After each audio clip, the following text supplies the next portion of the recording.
Hello guys, আসসালামু আলাইকুম। আজকে আমি আপনাদের সামনে নিয়ে আসছি সেদিনের স্বপ্ন থেকে নিয়ে আসা ফ্রেন্ডলি বাজেটের যে গরুর মাংসটা নিয়ে আসছিলাম সেটার রেসিপি। তো চলেন ভিডিওটা শুরু করি। প্রথমে আমি একটি কড়াইয়ের মধ্যে হাফ কাপ পরিমাণ তেল নিয়েছি আর কিছুটা পেঁয়াজ কুচি নিয়েছি। নিয়ে আমি এটা বেশ কিছুক্ষণ একটু ভেজে নেব। কিছুক্ষণ এভাবে নাড়াচাড়া করতে হবে। ভেজে নেওয়ার পরে আমি এখানে আস্তে আস্তে সবগুলো উপকরণ দিয়ে দিব। আপনারা ভিডিওটি দেখতে থাকেন তাহলেই বুঝতে পারবেন। এই যে আমি আদা রসুন দিয়ে নিচ্ছি। আদা রসুন দিয়ে এভাবে কিছুক্ষণ নাড়াচাড়া করব যাতে এটা ভাজা যায়। এরপর আমি এখানে ১ চামচ পরিমাণ ধনিয়ার গুঁড়া আর ১ চামচ পরিমাণ কাঁচা জিরার গুঁড়া দিয়ে নিচ্ছি। তারপর ১ চামচ পরিমাণ মরিচের গুঁড়া দিয়ে নিলাম আর ১ চামচ পরিমাণ হলুদের গুঁড়া দিয়ে নিচ্ছি। এবার আমি কিছুক্ষণ এটা নাড়াচাড়া করে একটু ভেজে নেব যাতে করে মশলাটা সুন্দর একটা ঘ্রাণ বের হয়। কাঁচা স্মেলটা যেন না থাকে।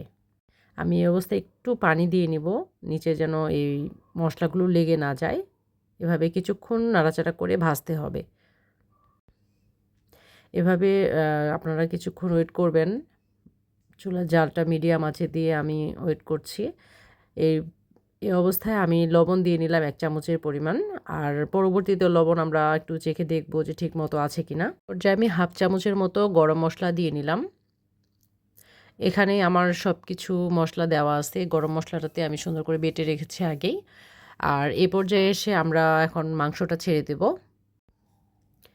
মাংসটা দিয়ে নিচ্ছি পুরোটা আমি। এখানে টোটাল ৪০০ গ্রাম মাংস ছিল। আপনারা জানেন আমি এর আগের ভিডিওতে দেখিয়েছি ৪০০ গ্রাম মাংস আর ৪টা করে আলু ছিল ছোট সাইজের।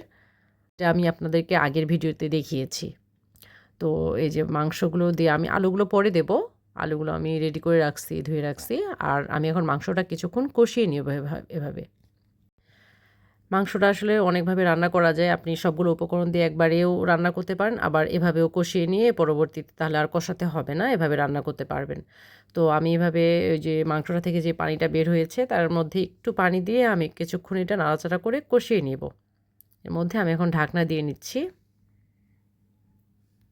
ঢাকনা দিয়ে ঢেকে অল্প কিছুক্ষণ পরে আমি এটা তুলে ফেলছি। আমি মাংসটা কিছুক্ষণ কষানোর পরে আমি এটাতে সিদ্ধ হওয়ার জন্য পানি দিয়ে নিলাম। পানি দেওয়ার পরে আমি এটা ঢাকনা দিয়ে ঢেকে ২০ মিনিটের মতো রান্না করব। ২০ মিনিট পরে আমি আপনাদেরকে দেখাচ্ছি।